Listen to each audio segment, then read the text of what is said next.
Perkenalkan, kami dari kelompok satu yang beranggotakan Afifa, Diva, dan Iko akan mempresentasikan tentang distribusi tes student. Distribusi tes student adalah sebaran peluang atau besarnya peluang dari setiap hasil yang muncul dalam suatu percobaan acak yang menggeneralisasikan distribusi normal standar. Distribusi tes student pada analisis statistika banyak digunakan untuk menguji signifikansi statistika dari perbedaan antara dua rata sampel, pembangunan selang kepercayaan untuk perbedaan antara dua rata populasi, dan pada analisis regresi linier. Bentuk distribusi T mirip dengan bentuk distribusi normal baku atau distribusi Z. Perbedaan utama antara distribusi T dan Z adalah pada penggunaan simpangan baku dan ukuran sampelnya. Distribusi Z atau distribusi normal standar digunakan ketika simpangan baku populasi diketahui dan ukuran sampelnya besar, biasanya ukuran sampelnya lebih dari 30.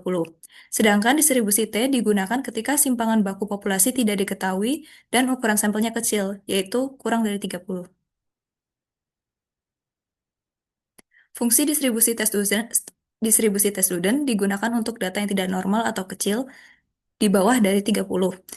Digunakan untuk pengujian hipotesis, uji kesamaan dua rata-rata, dan uji signifikansi koefisien korelasi yang menggunakan rumus T hitung.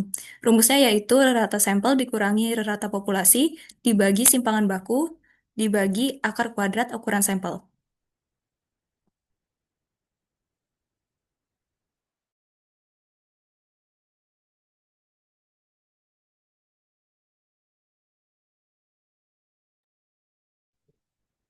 Karena jumlah sampel yang kecil atau kurang dari 30, sehingga nilai standar deviasi berfluktuasi relatif besar.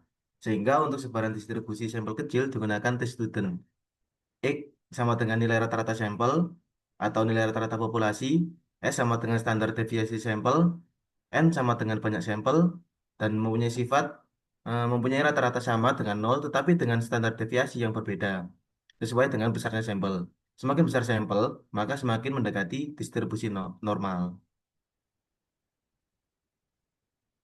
Nah, untuk pengujian hipotesis sendiri, terdapat dua macam pengujian hipotesis. Yang pertama yaitu pengujian satu arah, yang kedua pengujian dua arah. Jadi, pengujian satu arah itu pada tabel D, judul kolom bagian paling atasnya angka yang kecilnya. Pengujian dua arah, lihat pada judul kolom angka yang besarnya. Dalam pengujian hipotesis untuk model regresi atau derajat bebas itu menggunakan rumus DK sama dengan N dikurangi K.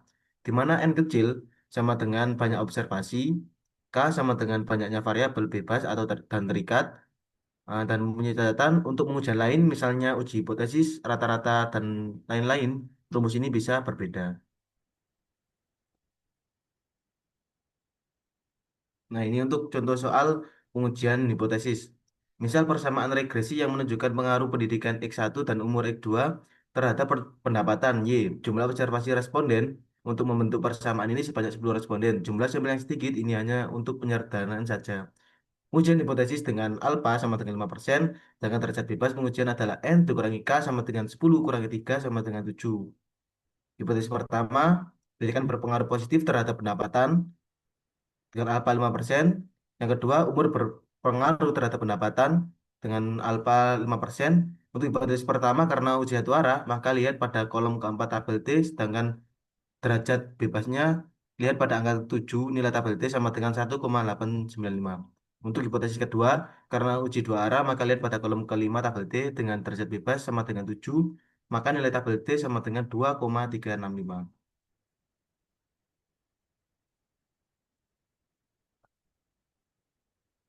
Nah, ini untuk pencarian distribusi T student.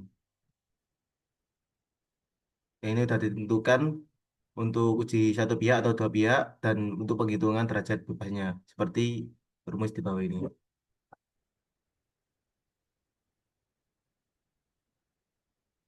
Next. Nah, ini distribusi T student dalam CLD diasumsikan sebagai derajat standar deviasinya diketahui. Tapi dalam prakteknya seringkali kita tidak pernah mengetahui si nilai standar deviasinya. Maka dari itu, ini diganti dengan S atau standar deviasi sampel dengan rumus rata-rata sampel dengan rata-rata populasi per S dibagi akar N. Nah, selain itu ada juga contoh lain dalam penggunaan distribusi T, yaitu seorang peneliti mengklaim bahwa varietas padi hasil pemuliaannya memiliki tingkat produktivitas 6 ton per hektar.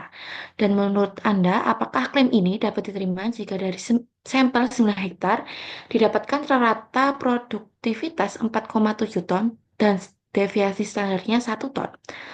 Asumsikan bahwa produktivitas per hektar varietas tersebut berdistribusi normal. Dalam hal ini, kita langsung memasukkan angka-angkanya ke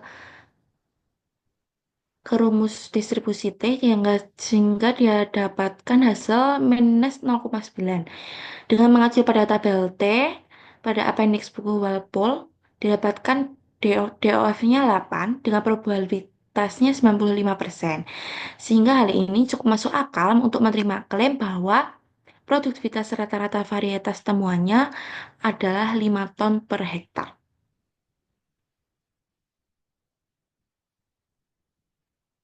Sekian presentasi dari kami. Terima kasih.